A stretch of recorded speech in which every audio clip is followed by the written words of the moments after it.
অনেকদিন পর ক্লাস 6 এর অঙ্ক নিয়ে, তো 6 অর্থাৎ ষষ্ঠ শ্রেণীর ওয়েস্ট বেঙ্গল সিলেবাস, মানে যেটা পশ্চিমবঙ্গ মধ্যশিক্ষা পর্ষদের, সেই সিলেবাসে যে গণিত প্রভা বই আছে তার 7 নম্বর অধ্যায়। এই অধ্যায়ে মূলত রয়েছে একদম ছোট্ট একটু জিনিস, যেটাতে আছে যে দশমিক ভগ্নাংশের সঙ্গে পূর্ণ সংখ্যা এবং ভগ্নাংশের গুণভাগ। তো আমরা উদাহরণ দিয়েই একটু অঙ্কটা করব, তার সঙ্গে নিয়মটাও জেনে নেব। তাহলে যে কোনো একটা দশমিক সংখ্যা লিখছি, ধরছি 0.48। একে আমি গুণ করব পূর্ণ সংখ্যা দিয়ে, 5 ধরলাম। গুণ করার দুটো প্রসেস আছে। আমরা সরাসরি দশমিক রেখে গুণ করে দিতে পারি, মানে দশমিক ভগ্নাংশকে পূর্ণ সংখ্যা দিয়ে গুণ। আর একটা পদ্ধতি রয়েছে, দশমিক ভগ্নাংশকে আমরা সামান্য ভগ্নাংশে পরিণত করে কাজটা করতে পারি। তো যদি আমরা দশমিক ভগ্নাংশে রেখে গুণটা করি, তাহলে আমাদের পদ্ধতি কি হবে না, যেমন ভাবে আমরা 48-কে 5 দিয়ে গুণ করি, যা হয় সেটা আগে লিখব। যেমন 5 × 8 = 40, 0 4, 4 × 5 = 20, 4 × 24, 240। তাহলে আমাদের এই যে গুণফলটা 240 হতো যদি এটা দশমিক না থাকতো। কিন্তু এখন এখানে দশমিক আছে। কিরকম দশমিক আছে না, দশমিকের পর 4 এবং 8 আছে, অর্থাৎ দুটো সংখ্যা আছে। তাহলে আমরা কি করব, দশমিকের পর যটা সংখ্যা মানে দুটো সংখ্যা, তাহলে আমরা ডান দিক থেকে দুটো সংখ্যা গুনবো, অর্থাৎ 0 এবং 4 গুণে এইখানটাতে দশমিক বসিয়ে দেবো। এইভাবে গুণ। এইটা হচ্ছে আমরা দশমিক রেখে গুণ করলাম। আর একটা পদ্ধতি আছে, কিরকম, আমরা এই 0.48 একে লিখতেই পারি 48/100, মানে 48/100। তাহলে এখন যদি আমি 48/100-কে 5 দিয়ে গুণ করি, তাহলে আমাদের কি হবে, 5 × 8 = 40, 0 4, 5 × 4 = 20, 24, একই গুণ হলো এটা। তারপরে নিচে আছে 100। তো এই 100 দিয়ে যখন ভাগ করা হয় বা গুণ করা হয়, আমাদের একটু সুবিধা হয়, দশমিক সংখ্যাকে আমরা সরাতে পারি। তো তার আগে বলে রাখি, যে কোনো পূর্ণ সংখ্যার দশমিক থাকে কোথায়, ডান দিকে। দশমিক কোথায় থাকে, ডান দিকে। তাহলে আমরা ডান দিক থেকে দুটো ঘর বাঁ দিকে সরে আসবো। কেন, এটা ভাগ হচ্ছে বলে। ভাগ হলে দশমিক বাঁ দিকে সরে 2 ঘর, আর যদি গুণ হয় তাহলে দশমিক সরবে ডান দিকে। তাহলে এখন এইটা কত হবে, দুটো 0 আছে বলে 0 এবং 4 দুটো সংখ্যা সরে চলে আসবে, তাহলে 2.40। এখন এই 2.40-কে আমরা অনেক সময় 2.4ও লিখতে পারি, এটাকেও 2.4 লিখতে পারি। এইটা হলো দশমিক ভগ্নাংশকে 5 দিয়ে গুণ। এইবার আমরা আসছি, যদি দশমিককে দশমিক সংখ্যা দিয়ে গুণ করা হতো, তাহলে আমরা এটা মুছে দিলাম। মুছে দিয়ে আর একটা অঙ্ক নিয়ে আসছি। কিরকম, যদি আমরা বলি যে 1.25 এই সংখ্যাটাকে আমরা গুণ করব 0.3 দিয়ে, তখন আমরা কি করব, একদম আগেরটার মতো একই নিয়ম, দশমিক ছাড়া আমরা সংখ্যা দুটোকে নেব, 125 আর এইটা আমাদের 3 নিয়ে নিলাম।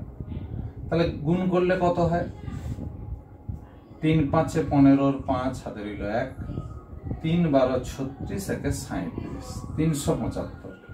তাহলে আমরা এটাকে লিখব 375 লিখলাম। এবার আমরা দেখতে পাচ্ছি এখানে দুটোর পর দশমিক, এখানে একটার পর দশমিক। ডান দিক থেকে গুনছি, সবসময় আমরা ডান দিক থেকে গুনবো। এদিক থেকে গুনলে ভুল হয়ে যাবে। এদিক থেকে গুনলে হচ্ছে একের পর, মানে একটা ডিজিটের পর বা একটা অঙ্কের পর, কিন্তু না, আমরা ডান দিক থেকে গুনে আসবো। তাহলে একটার পর, এখানে দুটোর পর, কটার পর, 3টের পর। তাহলে 1 2 3, সামনে দশমিক বসছে। এই সামনে যখন দশমিক বসে তখন একটা 0 বসাতে হয়। তাহলে আমরা 0.375 এই হবে আমাদের উত্তর। তাহলে আমরা দশমিক সংখ্যাকে দশমিক সংখ্যা দিয়ে গুণ করলাম। একইভাবে যদি আমরা এটাকে সামান্য ভগ্নাংশে পরিণত করে করতাম, তাহলে কি হতো 1.25 ইন্টু 0.3, এটা কত আসতো 125 বাই 100, দশমিকের পর দুটো আছে তাই দুটো শূন্য, গুণ 3 লিখে নিচে একটা শূন্য 10, তাহলে আমাদের উপরে গুণ করলে কত হতো 375, আর নিচে আসতো 100, মানে দুটো শূন্য একটা শূন্য, গুণের সময় আমাদের এই শূন্যের সংখ্যা বাড়িয়ে দিলেই হয়ে যায়, তাহলে দুটো শূন্য আর একটা মানে 3টে শূন্য, তাহলে এইটা হিসাব করলে হবে 3টে শূন্য আছে তাহলে ভাগ হচ্ছে, তাহলে 1 2 3, 3টের পর দশমিক আসবে 3 7 5, এই 100 দিয়ে বা 10 দিয়ে যখন গুণ হবে, মানে একের পিছনে যদি শূন্য থাকে বা একের পরে যদি শূন্য থাকে তাহলে সেক্ষেত্রে গুণ এবং ভাগটা আমাদের সহজ হয়। ভাগের সময় দশমিক বাঁ দিকে সরে আসে একের পিছনে যতগুলো শূন্য থাকে, আর গুণের সময় ওটা ডান দিকে সরে যায়। তো এই হচ্ছে আমাদের গুণ হলো। এবার আসছি ভাগ। ভাগের বেলাও এই স্বাভাবিক নিয়ম একদম।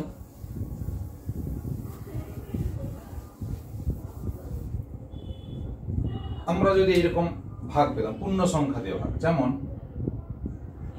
2.84 ভাগ 4 পূর্ণ সংখ্যা দিয়ে ভাগ, তাহলে কি নিয়ম, যদি আমরা দশমিক রেখেই ভাগ করি তাহলে আমরা এইভাবে ভাগটা লিখলাম 2.84 ভাগ করব 4 দিয়ে।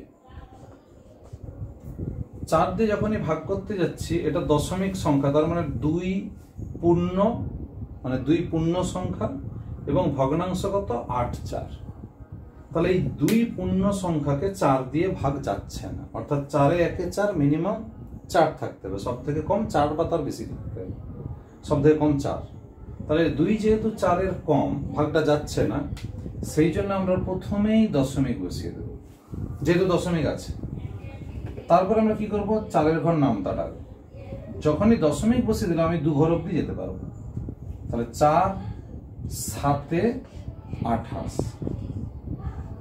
এই তারপরে আমরা কি করব, 4 7 28 মিলে গেল, 4 নামবে, 4 এ 1 এ 4 কেটে গেল, তাহলে আমাদের উত্তর হচ্ছে 0.71। এটা সরাসরি।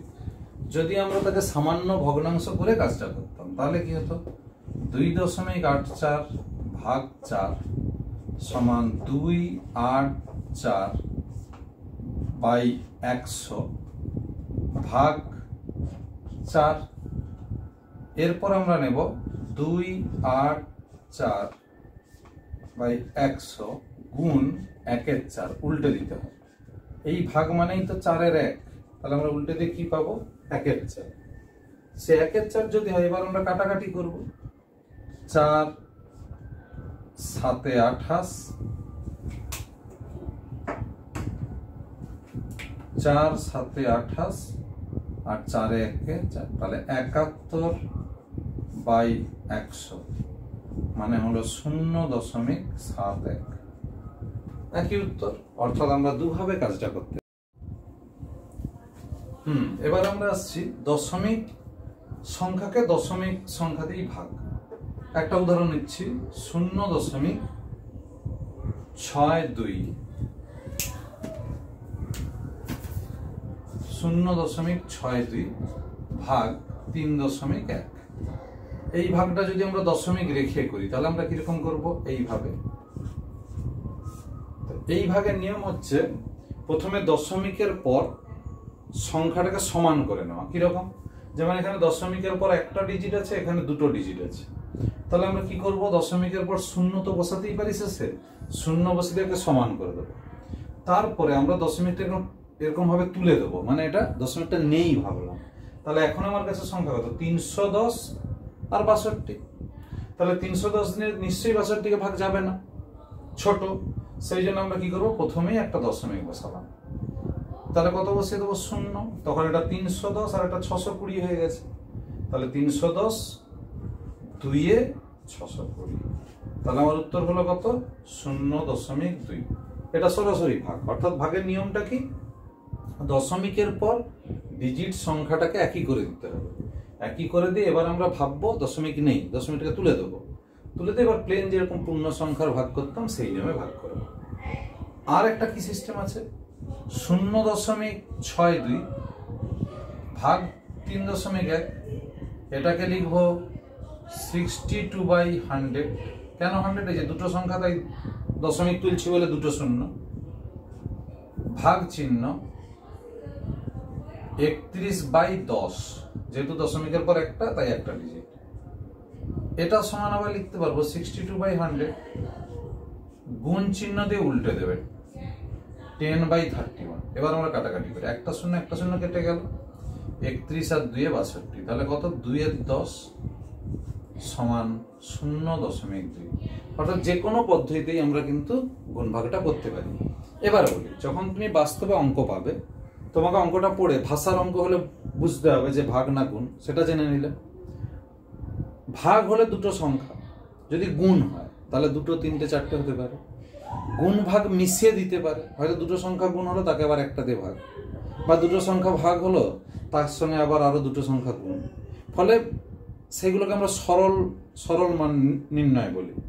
তাহলে গুণ, ভাগ, মিক্সিং, পূর্ণ সংখ্যা দিয়ে ভগ্নাংশকে ভাগ, বা দশমিক সংখ্যা দিয়ে ভগ্নাংশকে ভাগ, এবং গুণ, এই যে মূলত এই গুণ ভাগের নিয়মটা যদি আমরা জানতে পারি তাহলে কিন্তু আমরা এক্সারসাইজের অঙ্কগুলো করতে পারবো। তাহলে এবার তোমরা এই নিয়মটা জেনে একটু প্র্যাকটিস করে নাও। প্রথমে ভাষার অঙ্ক করবে না, প্রথমে এমনি অঙ্কগুলো করো, প্লেন যে সংখ্যার অঙ্ক, শেষ হলে তারপরে ভাষার অঙ্ক ধরবে। ঠিক আছে, রাখলাম, নিজেরা একটু প্র্যাকটিস করো আর এই অধ্যায় 7টাকে শেষ করে ফেলো। ঠিক আছে।